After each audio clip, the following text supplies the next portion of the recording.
A terminal, B terminal, C terminal, and now Kumar is giving us D terminal. So there is a huge amount of choice, and that is what must ultimately, I think, really decide whether you're exploiting the consumer or not. If you're setting up TAM to protect the consumer, forget it. Just have more terminals.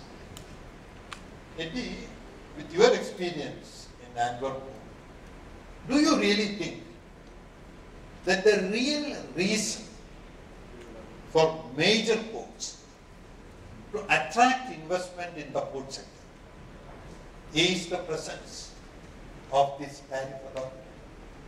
Do you have such a view from your point of view as a regulatory agency? Do you have such a regulatory agencies?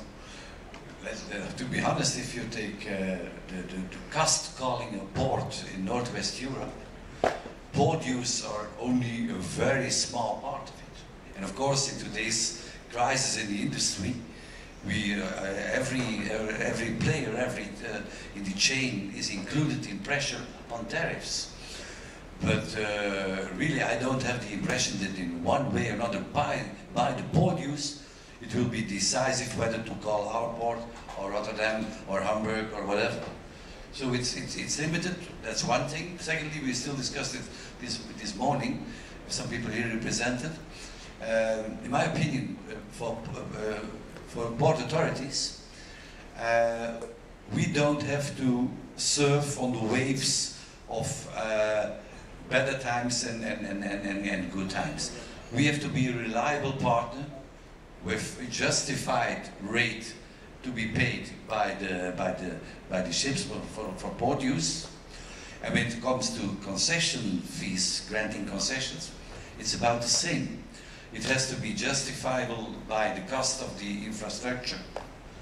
And then don't use your position as when you're able to do so. Never do that to play a kind of cash cow. Don't ask more for the customers than in an economic way they have to pay. Any other question, please?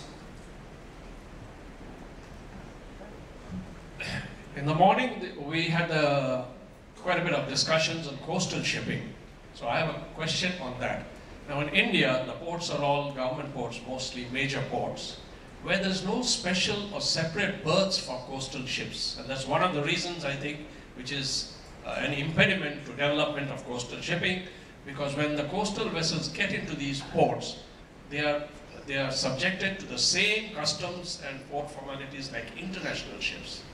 I would like to know, what is the system in European ports or international ports? What do you all do with coastal shipping? Is it, when it goes to your ports, do they have to go to the same rigmarole of the customs formalities, 101 forms and port clearance, etc.? Or because the cargo which carried by the coastal shipping is not dutiable, it's only Indian goods. But here we are subject to so. So this is also a cost and an impediment to the development of coastal shipping in India. Would we know something about what the European ports are?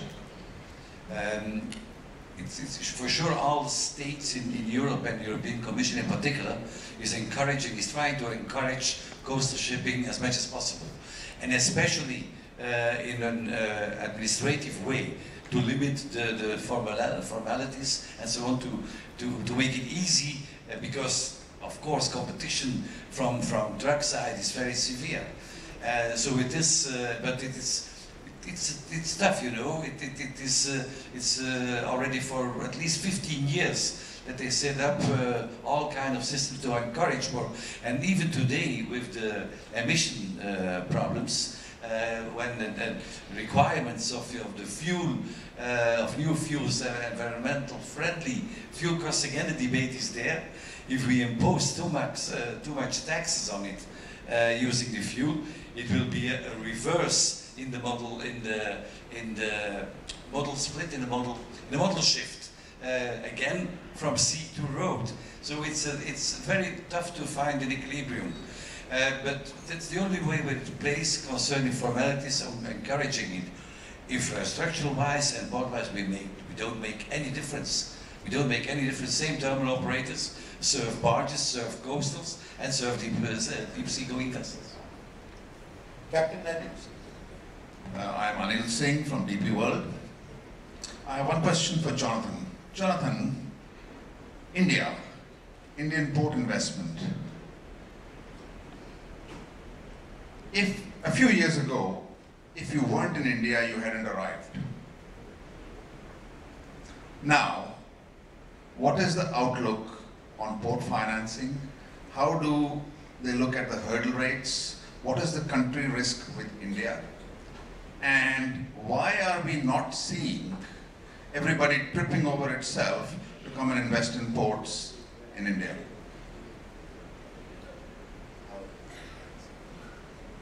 I think, in general terms, I'll just come to India. In general terms, post the global financial crisis, I also think a lot of people who are financing port infrastructure, whether greenfield or brownfield acquisitions, had a rude awakening because there was a presumption that it was a slam dunk. Growth always meant this, competition was limited, it's just like a toll. And of course, that's changed people's views. And then the usual sources of project finance, of course, the banks are still recovering their balance sheets, which is why you see people like FC more active in this area, Inter-American Development Bank, those multilaterals trying to reduce the financing gap, if I can call that, either through expertise or through financing. I think with India, you're right, a lot of the excitement came off, but we see this in many areas. Vietnam 15 years ago, everyone had to be in there. Now most people don't want to be there. Priok in Indonesia, it's now everyone wants to be there as the last show in town. But could it be like South Vietnam? No, probably not, I say. The issues here, again, I'd still relate to all the ones we talked about previously. There's the common ones about infrastructure and other things. There is the challenge of institutional issues. And then finally, I don't think this necessarily relates to finance yet. I'm just wondering, to get back to the point of transshipment, what impact that has on people's views, because there is a counter-argument that with the bigger vessel sizes, the concentration of volumes on vessels and new alliances, that you could see a network of mega hubs emerging.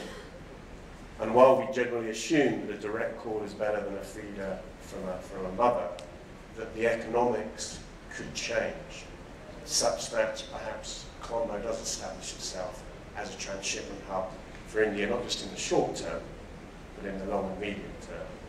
And obviously because of the geography and the challenges of the draft depth between Sri Lanka and India, there's limits on how you can distribute in terms of your transshipment. Now I realise that goes counter to what I said. Most project financiers don't really like going into transshipment. That's true, but I think Colombo is the largest Indian port. Yes. Just one more question I have for Eddie. Eddie, you handle city port. We have Mumbai as a city port. City ports usually outlive their usefulness for cargo handling. We have seen that in different parts of the world.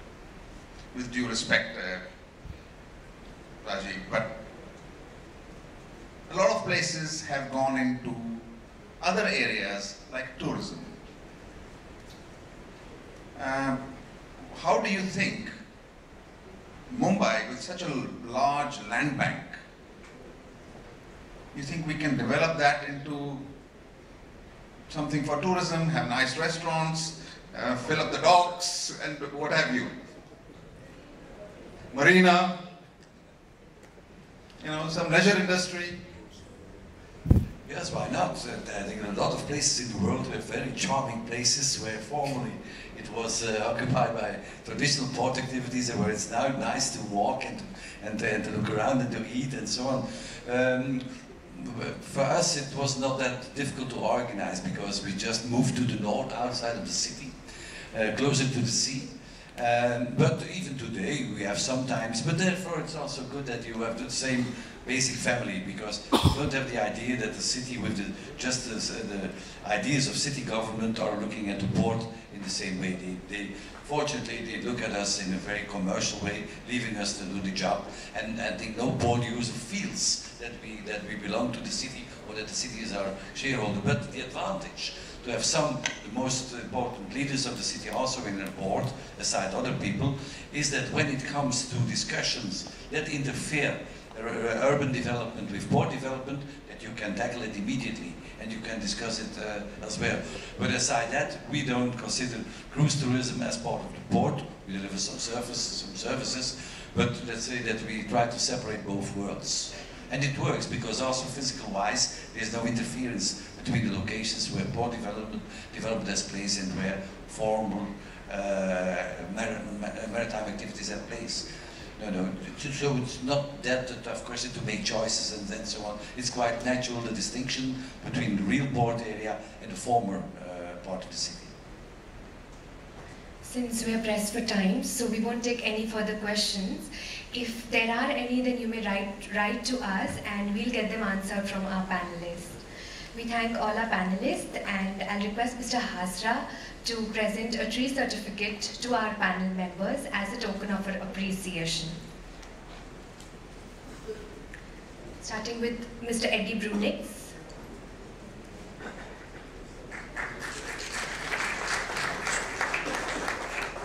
Mr. Rajiv Gupta.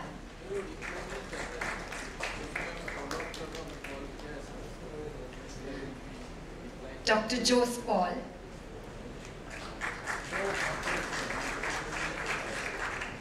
Mr. N.N. Kumar. And Dr. Jonathan Beard. Thank you very much. We now have a lunch break, so we request all of you all to be back at your seats by 2:15 p.m. We have a very lively discussion which we've arranged for the second half, so please do make it back. Thank you.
We hope you enjoyed the meal out served here. We now invite Mr. Irv Cornett, Director Commercial and Marketing of Haropa Ports, to present a case study on Maritime Economic Cluster of Haropa Ports.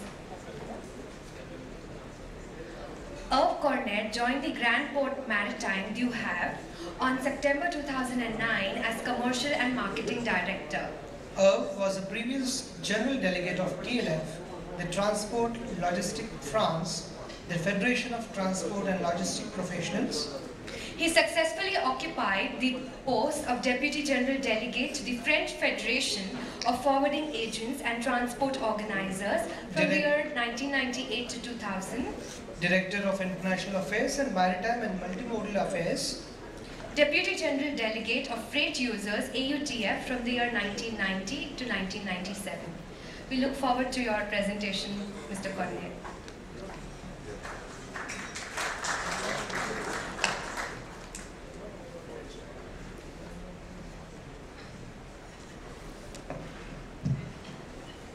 So, good afternoon to everybody. It's always difficult to pass after the lunch, so I will try to do my best to make a good impression. First of all, this morning, my friend Eddie from the Port of Antwerp has forgotten to mention that Haropa, we are number 4 in Europe, so we are the challenger. So it's why we are there today. Second thing, we have made a huge port reform in Le Havre in France 4 years ago. We have privatized all the terminals. We have transferred all the people to the private companies. So now in Haropa, the 3 ports, and you will see in a few minutes, you are purely private operations made by private terminal operators. So it was a huge, huge change. It's why now we are trying also, and we are coming back in the battle of 9 European ports.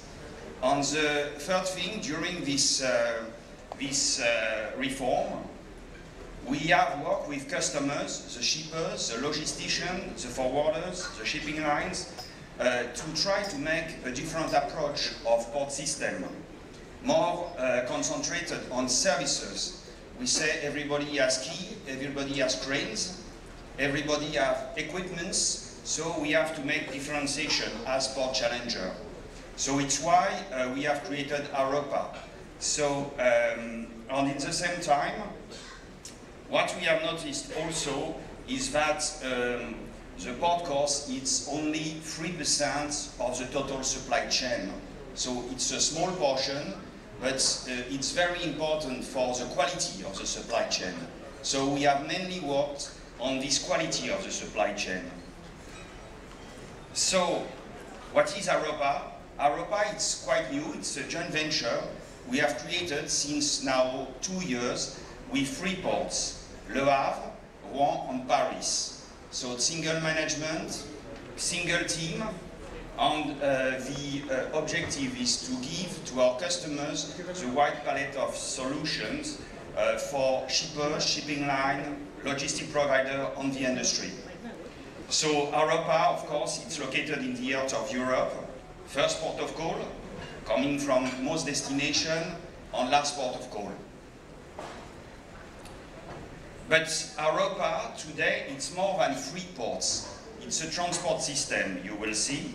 And we have built this transport system with the private business communities, with our customers. So this is the Haropa system. The skeleton of Haropa is along the Seine River, and you will see that all the ports, Port of Le Havre, Port of Rouen, and Port of Paris, are linked between themselves with the same custom procedures, with the same IT system, with the same cargo community system. So it's more than only 3 ports, it's a real transport system. So of course, we are, via Haropa, 2/3 of the foreign trade of France is moving via Haropa, but we are attracting more cargo today from southern part of Germany, from Switzerland, and from northern part of Italy. So this is Haropa Port Synergy. It's a clubbing. So a few figures. Few elements regarding Le Havre. Le Havre, of course, it's a deep sea port leader. We have a growth of +9% this year, especially because we are tailor-made for big vessels. We are able to receive the big vessels up to 16, 18,000 TEUs, 24 hours, with direct access to the sea. So we have received around 300 big container vessels up to 10,000 TEUs. It's the same number as Rotterdam, not the same volume, of course, but the same number. So we have worked with big shipping companies to develop this kind of service for these big vessels. Rouen, it's the largest European port for grain, for break bulk, and also specialized in north-south trade, West Africa, Morocco, and all the destinations. On Paris, it's a port. You can find a terminal, container terminal, at 5 kilometers from the Eiffel Tower, but it's one of the biggest logistic platforms in Europe. So we have put the 3 ports in one to work jointly with private business companies to develop the maximum palette and range of services. After, we have worked like if we were in purely private companies. We have put in place 12 strategic business units. You can find this type of organization in big logistic companies like Kuehne + Nagel, like Schenker, like Geodis, or in big shipping companies. So we have business units dedicated for the customers to this type of products.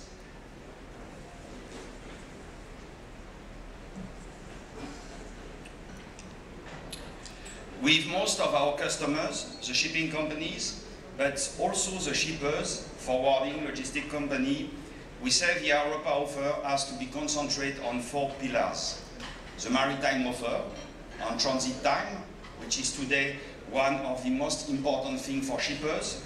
The custom offer, on the IT solutions, and multimodal offer, of course, because like you have mentioned this morning, we have strong pressure in Europe for make more greener transport and to reduce CO2 emissions, and of course land and real estate offer for logistic and industry. And you will see it's the first time that I will say a port system is able to propose to their customers more than 200 kilometers of land and real estate offer. This is the shipping services. It's not well known, but today Haropa, we are connected with more than 550 ports, 50 European ports, and we are most of shipping companies calling at Le Havre. No one of our customers is representing more than 20%. So we have most of shipping companies today which are calling Haropa. So for our customers, the shippers, logistic forwarder, and logisticians, it's a huge, huge offer of shipping service and with very good transit time. Short sea connection, like you have mentioned this morning, we have worked closely with customers to develop a wide palette of short sea shipping or cabotage, because you have a strong pressure on environmental issues. You have congestion in Europe, like in India. You have strong pressure on most of the cost of road transport. So we think there is a lot of place for development of short sea shipping and cabotage. But the problem of cabotage is not the flag for us, it's the cost of the road transport, which is our main competitor. And recently, as you know, in the shipping community, there was a big event, I will say, or a big change, the decision of some big companies to create P3. For us, these 3 companies are calling at Le Havre, so it was very, very important for us to secure their participation to the activities of Haropa. And they are find complementary also activities by using Haropa system. The result today is that the top 3 ports in Europe, which has been selected by the P3, Le Havre and Haropa is number 2, which is good news for us, and we show that things are moving in Europe for port challenger like us. Second thing is the custom offers on the IT solutions. So we have worked closely with private companies to develop what we call a cargo community system, AP+. It's a quite innovative system because we have deployed the system along the Seine River on all the Haropa ports. So for a shipper, for a forwarder, for a shipping company, if they are using Le Havre, Rouen or Paris, it's the same for them. There is no difference at all. So this cargo community system, you think everybody is on this system, the forwarding, the ship agent, the shipping companies, and within few months, we will also make test case with direct shippers, which is quite new in Europe, so they can access to the cargo community system. So result, on Haropa, you are able today to clear the good inlets by 5 minutes. We are making these KPIs with our customers. So Haropa is very customer-minded. we are checking with our customers all the information, publishing KPIs, and 98% is made without any physical control. So that's for us a very, very important tool. And the access is 24 hours on 24 hours for making your custom declarations. After, we have worked also with some big shippers. I can tell you the name, like Samsung, like LVMH, like General Motors. And they say, why in ports you are not ISO quality certified, you are not ISO security and safety certified? We are certified since 20 years. It's a normal procedure in the industry when you are big shippers or big forwarders or big logisticians. So we have entered since now into the deal, since 2 years. And your first certification was ISO 28000, security and safety, which is very important for all the customers like the car industry, like IT industry. It's like TAPA certification for these companies. So for us, it was a big challenge. And now we have succeeded in Le Havre, and we will promote also the certification in the other ports of Haropa. And the last one, ISO 9002 quality, which is the normal standard in the industry, in Tata Group, in Reliance, in all the companies. So we have decided also to enter into this type of certification to be more closer with our customers, because we define with our customers, the shipping companies, the shippers, the forwarders, what is the level of service we are ready to deliver. So we will be certified in the near future, in June, ISO 9002. So it's to give to our customer more than port authorities, or I will say a landlord port. It's more to enter into services with the business partner. And the last time was multimodal offer. You know, one of the big issues in Europe is road congestion. Sometimes you spend 10 hours to go from some point of Europe to other point of Europe.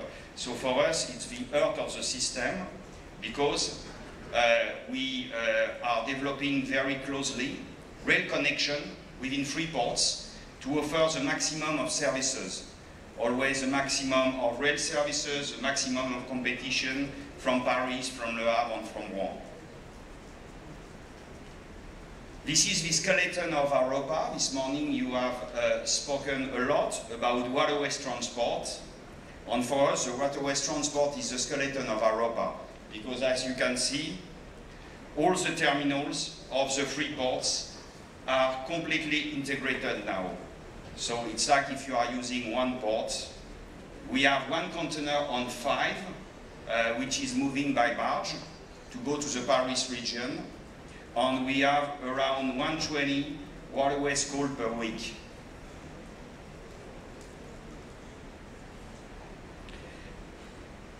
And most of shipping companies said that you have a lot of inland waterways terminals, so it's very complicated for us, because empty boxes are moving in all the way, sometimes in Gennevilliers, like you see, in Bruyères, in Ivry. So we have developed with private barge operators, on top of these 5 terminals, what we call the cloud logistics. It's this part of Haropa. It's one of the major consumption area in France and in Europe. And it's very innovative, because the movement of containers without the cloud are free of charge for shipping companies. So if they use one inland waterways terminal in Gennevilliers, in Ivry, it's the same for us. They can pick up the boxes, and within the cloud we will manage with private barge operators all the system. So we have launched this system since the beginning of this year, and we have 8 shipping companies which have integrated the program. It's Maersk, it's APL, it's I don't want to Hapag-Lloyd, and all companies. So for us, it was the response of Haropa for this type of services. Our main investments we are making together with the free ports is to develop what we call a multimodal platform for barge and for rail. So I will show you a small clip because it's the oops.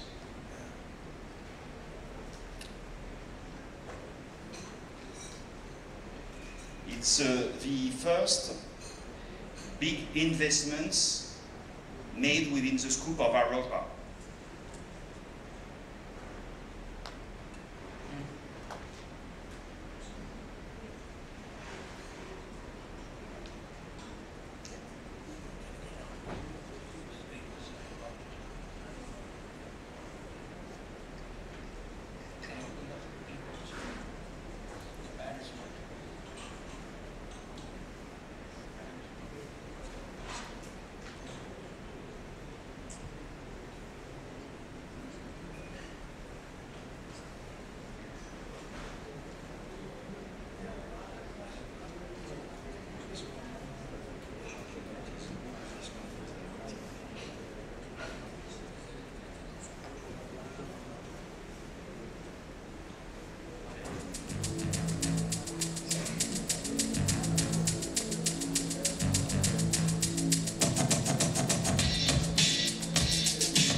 So it's one of our most important investments. So the free ports will be connected by barges, of course, and by rail.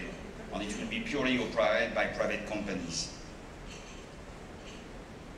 And the last Haropa offer is regarding real estates, because as you see, the free ports, they have a capacity of more than 500 hectares of developments for the industry and for logistics. So we put all of our land together to offer one-stop shop for most of customers coming from everywhere in the world to make their distribution system for Europe.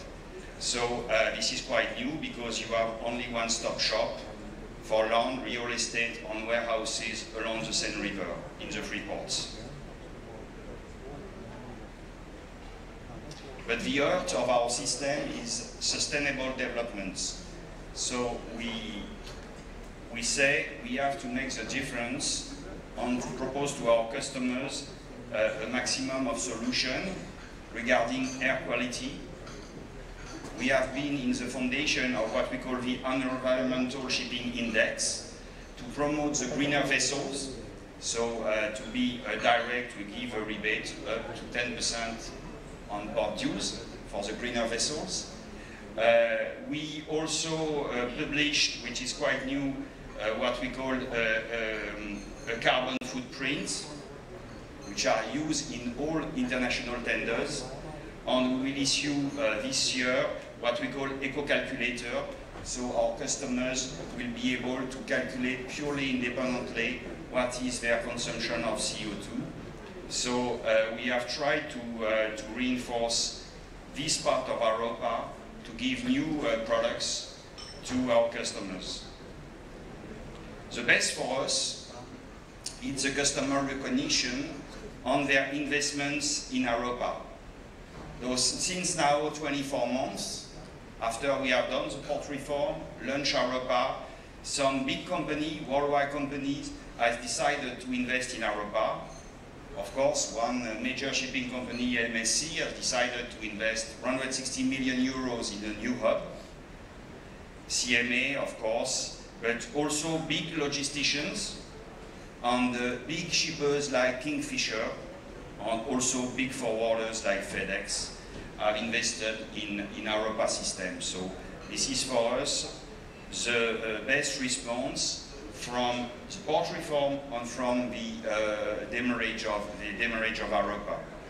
And also, this is, we can go to 9 meters on some terminals, but the center of Paris is 6 meters. Sorry? No, it's okay. It's okay for, the problem is the draft. So you can put your big vessel, 18,000 TEUs in Le Havre, and after put the barges in Paris.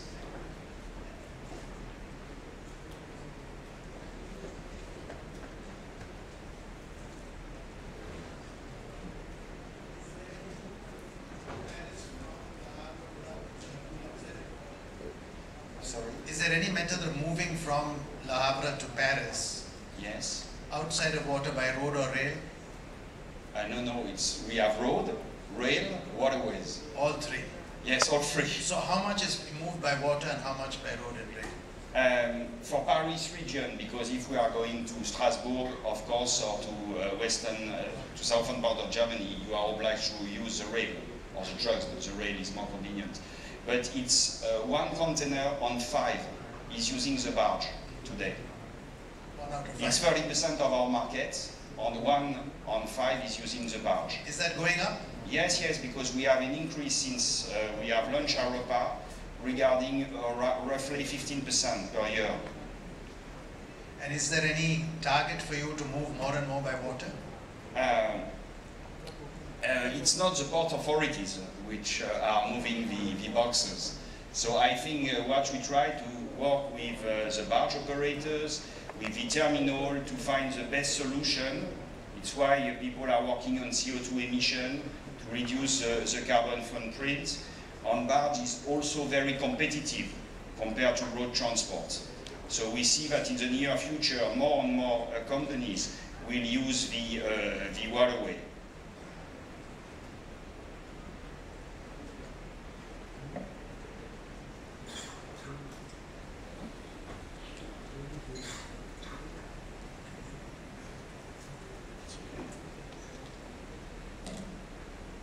So thank you very much for your attention.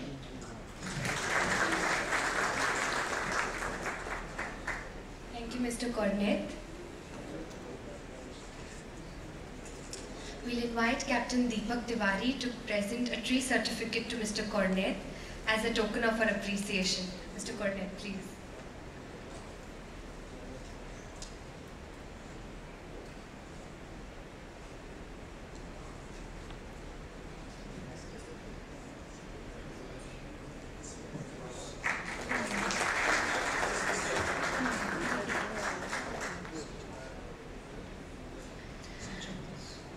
We now commence with the last and yet the most interesting session of the day.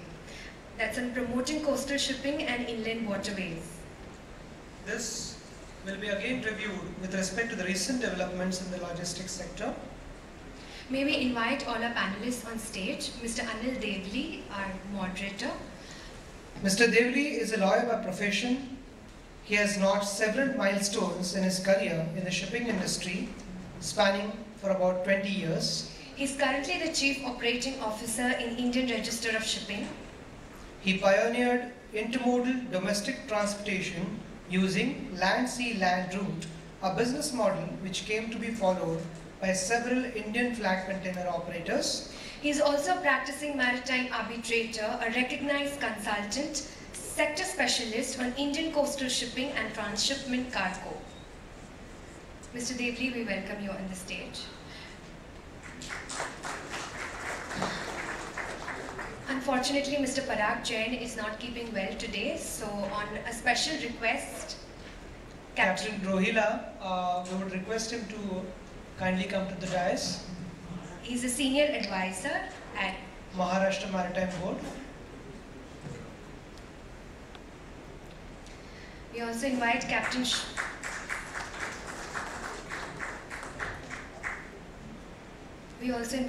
Shrivastava on the dais. Captain heads the ship owning division at All Cargo Logistics Limited. A master mariner by profession, he has over 8 years of command experience of foreign flag vessels. He took up shore assignment over 12 years ago and has since been involved with companies like Parekh Group, Hyundai Merchant Marine and Jindal Waterways prior to joining All Cargo Logistics. Our next panel member is Mr. Suvendu Chatterjee. Mr. Chatterjee holds 14 years of experience in shipping industry. Prior to joining Jindal, he served at Haldia Bulk Terminals Private Limited, SR Logistics Limited and SR Shipping Limited, where he looked after commercial and operational activities. We now invite Mr. R. Hari Kumar on the dais. Mr. Hari Kumar joined Maruti Suzuki India Limited in the year 1984. During the last 30 years, he has handled areas like sales, shipping, chartering, port operations, purchase, component export and logistics at MSIL. He is a postgraduate in business economics and has an advanced diploma in international maritime law from IMLI, Manila. He has got immense experience in shipping and chartering, auto logistics, project logistics, international purchase and component exports. We now invite our next panel member, Mr. Umesh Grover.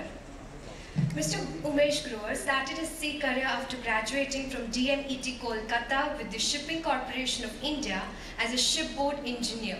During his tenure ashore, he has handled various assignments and has vast experience of ship management, both technical and commercial.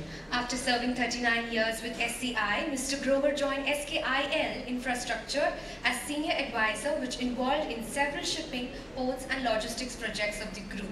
Mr. Grover is associated with many organizations such as ABS Houston and LR India, BV India and Tuticorin Port Trust. We now invite Captain Subedar on the dais.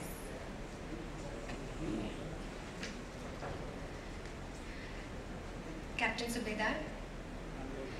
Captain is a director at Supat Engineering Services. He was a technical officer of IMO and Department of Transport in UK. He was a superintendent in Shipping Corporation of India, Bombay and Anglo-Eastern in Hong Kong. Captain Subedar was a member Royal Institute of Naval Architects, International Shipmasters Federation and Company of Masters Mariners of India. He holds a master's degree in marine technology from London. We now request our moderator, Mr. Anil Devli, to commence with the panel discussion on promoting coastal shipping and inland waterways. Over to you, Mr. Devli. Check. Good afternoon.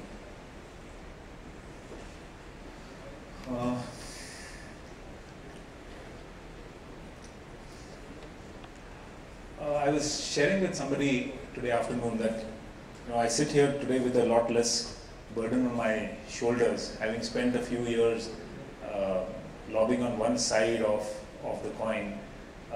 Today as class, I am in the unenviable position of being neutral.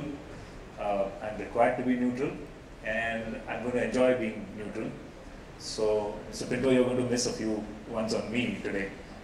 But so having said that, I think this is something which has been extremely dear to my heart, and I'm very happy to see the range of people that we have here.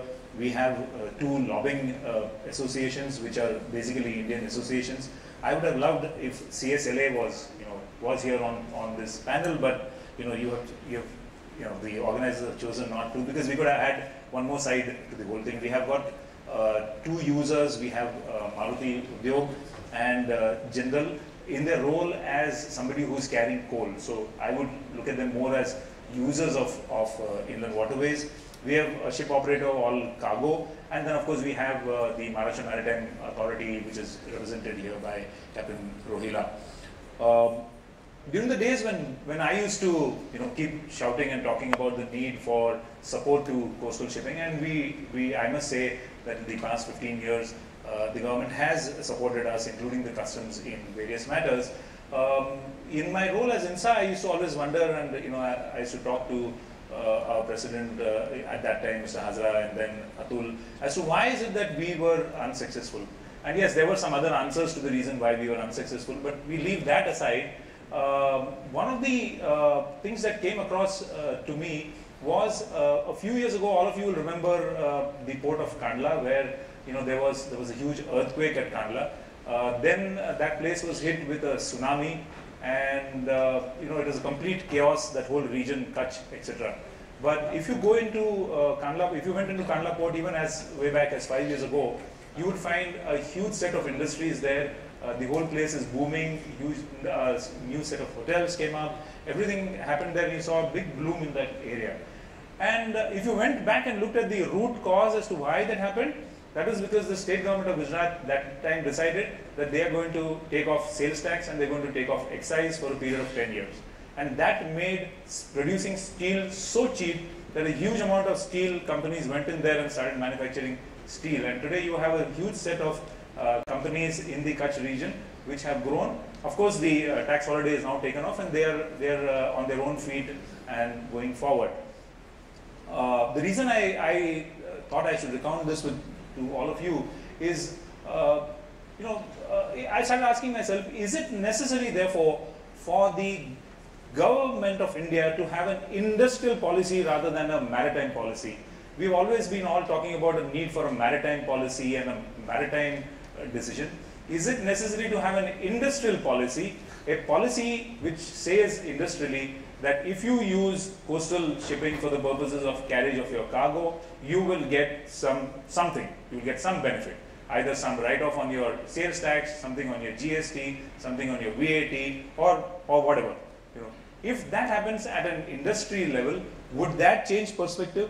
Would that cause people to feel that, because whenever we travel around and meet a lot of people, most people do not even know the benefits of coastal shipping. So therefore, this is a thought which came to my mind, just across the table. I thought I should share with all of you and you. Without taking any more time, I think, as a moderator, I am expected to ask some questions. I have been provided some leading questions by BCCI, which I'm going to avoid asking. And I think we will start from the topic itself is strong enough and good enough, promoting coastal shipping and inland waterways. I think it may be a good idea for us to first talk to the operators, see what the operators have to say about coastal shipping. You can also, because you have been operating, though you're a user, you could also talk about it, and then we can ask the users to talk about it. The associations can then put in their view, and then you could have the benefit of all of them talking, and then perhaps your input, and then leave it open for everybody to discuss. Is that okay with you? Yeah. So I think then, without too much ado, floor to you, Captain Shivas. Thank you, sir. A very good afternoon to everybody. See, first of all, we have to look at the scenario. When we talk about the coastal shipping, we need to look at the scenario. What do we have today? We are talking about a lot of it has generated a lot of interest. we are talking in practically every conference, we are talking about coastal shipping, what should be done, how it needs to be taken forward and things like that. But if you really look at the scenario on the ground, there are hardly any operators. Today, be it in the container trade or be it in the break bulk, the largest operator in India doesn't operate more than 5 ships. That is the scenario. Very few, very small operators, hardly anything. And what is the reason? Because they don't find it, obviously they don't find it economically viable. So we need to look at the whole thing, that what is actually ailing coastal shipping and what needs to be done.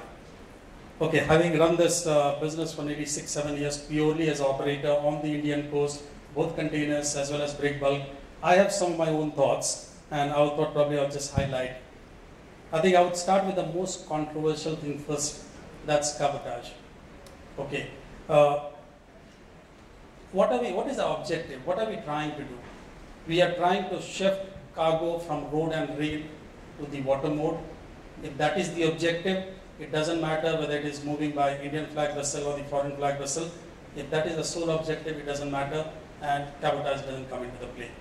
But if we are looking at moving cargo by water mode and also promoting doing it on the Indian bottom, then in that case, cabotage is very, very important, actually very, very strictly implemented. That is my own personal view. I know there will be a lot of opposition and many people would not agree with me. But I've been taking with Mr. Devli a number of times. I've been protesting. I had the ship, there was a lot of cargo. I was protesting, but there was no way I could contest. So with the practical experience, I'm saying, so we need to decide what exactly, whether cabotage, we need to have it in place or we don't have it, and what is the objective. Again, there's another aspect purely from the operator's perspective. If you look at the ports, where do we normally go? We normally always try to go to a government port. The reason being, they are very economical. You go to a private port, non-major port, what we call a private port, varies from port to port. The cost can be really prohibitive. It can be as much as 5 times than what the normal government port charges. So just imagine if you are carrying cargo from one port to another, and if you are paying 4 times the port charges which you would normally pay at a government port, the whole thing doesn't become viable, and there is no way the customer is going to pay for that. So that's another area which needs to be looked into. We have always been complaining about the manpower. Like, the Indian coastal operators, they don't get the right quality of people. We don't have enough good quality people to man the ships efficiently and things like that. I was just thinking, what is the reason? Because there is an opportunity for the Indian seafarers to work on the foreign flag vessel. They are earning in dollars, they are earning much larger amounts, so obviously there is a choice. They go there, and only when there is a domestic demand, or probably they want to be somewhere closer home, they choose the Indian coastal vessels. Probably one way of looking at it would be, we have a large pool of engineers and graduates who are graduating every year. Why can't we give them a special training, 6 months, 8 months, train them for a particular trade? Maybe we can do it for one particular sector, and then give them, even in India, when we are talking about, let's say from Bombay to Gujarat or Bombay to Cochin, let them have a proper training for 6 months to 8 months and then put them on board.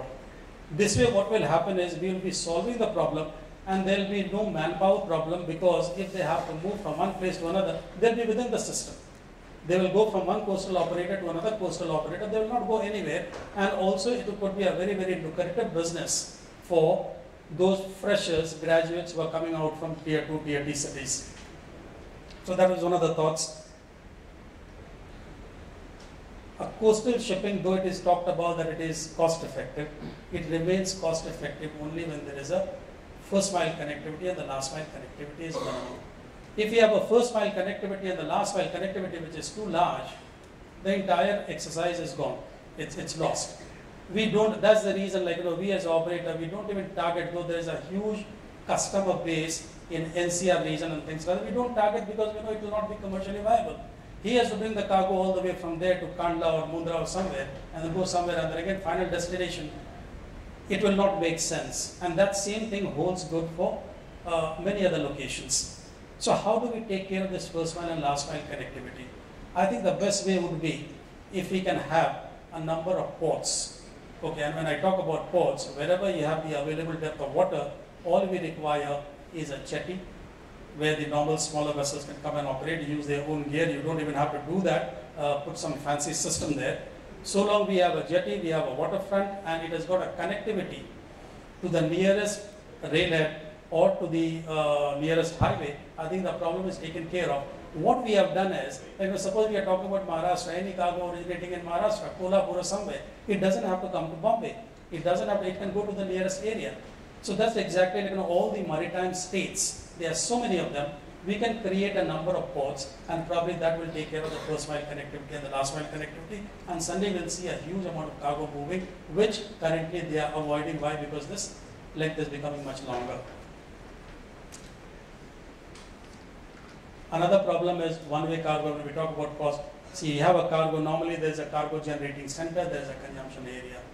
Now what happens is, in most of the cases, very rarely you find that there is a both-way cargo.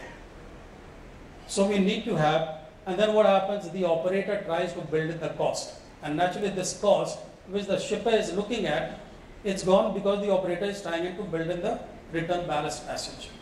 So we need to have more cargo in both directions. Okay, not like a container vessel, will go from point A to point B and you will get cargo in both directions. But then if you can make a minimize, like if you have a triangle A, B and C, and if you can minimize 2 legs is laden and 1 leg is very, very short, probably the whole thing, the economics will work out. And in this case, what we need to do is, this is where the government policies and the other things come into play. Possibly we can incentivize. Now recently we have seen something in the news that okay, there's going to be an incentive of 50 paisa per ton and per kilometer.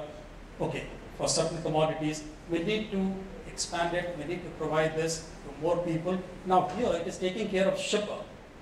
It doesn't take care of the ship operator. But at least one thing will ensure that okay, there is more cargo availability, which is currently not there. Kerala has been very, very active. They say that okay, they have gone to the state that 1 rupee per ton per nautical mile, anything which is moving anywhere within Kerala and not going to one of the main ports. So probably by doing this and also making it mandatory for the government cargo to move through the coastal route. Currently, I mean recently FCI has come out with a tender and they are going to move rice from Kakinada to Cochin. So these kind of proactive measures from the government and certain change in policies probably will ensure that we have cargo flowing in both the directions. Sorry, a couple of points more. Okay, we've been talking about cost on bunker duty. I don't think that is going to ever happen if it does not happen so long. But look at the losses. Like so we are talking about roads getting damaged, the losses due to accident, delays due to congestion. We have damages to the roadways, and then pollution, which is causing all kind of medical illness and things. These are the indirect causes.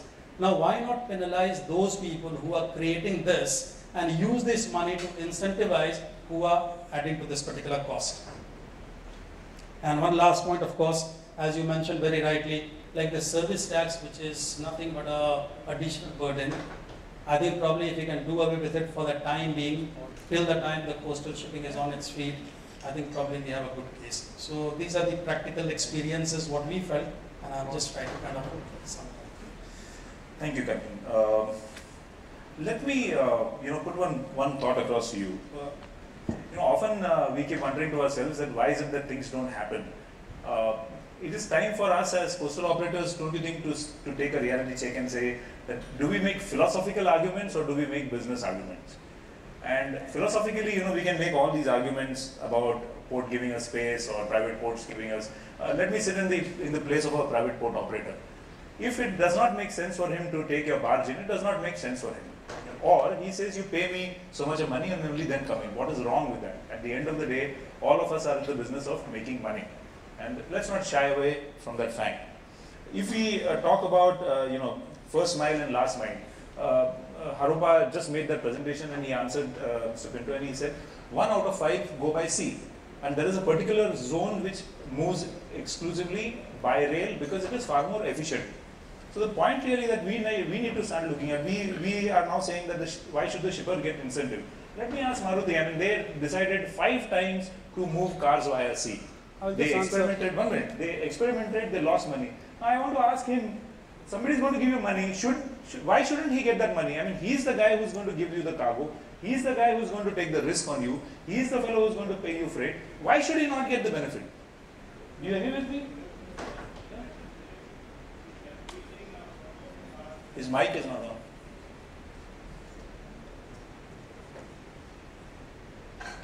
Yeah. We are producing around 4,000 cars per day, and out of that, Chennai and Cochin get a share of 17,000 cars. That means per month. That is approximately 20% or something. Yes. But we tried 5 times with coastal shipping. His advice was there, so we have gone to coastal shipping.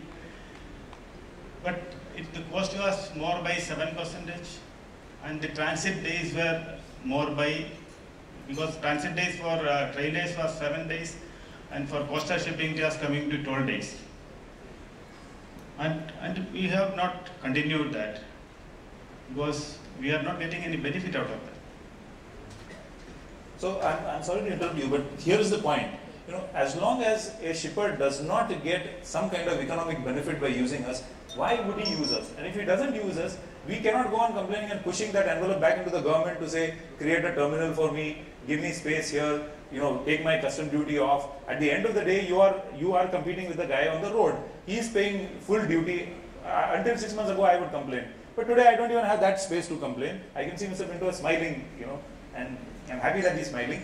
But I have no place now to complain because the road operator pays as much on his diesel as I pay on sea. So what? Yes, it's almost, it's just a very, very small difference.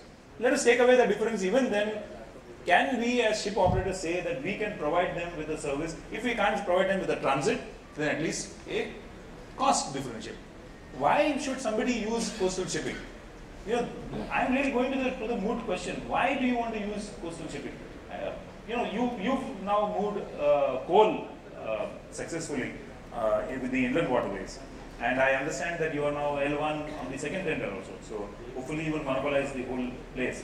But perhaps you can tell us, you know, what challenges you had when you decided to become a pioneer in moving that coal up for a car. Thank you, gentlemen, for giving me an opportunity, and good afternoon to you. See, General IGF is the infrastructure arm of General Soft, and it has taken leadership in various companies or various ventures which are new, like infrastructure in water, waste management, solid waste, transportation, domestic and logistic, and fabrication. I think let's get to the point. Right, I will come to that. Because everybody knows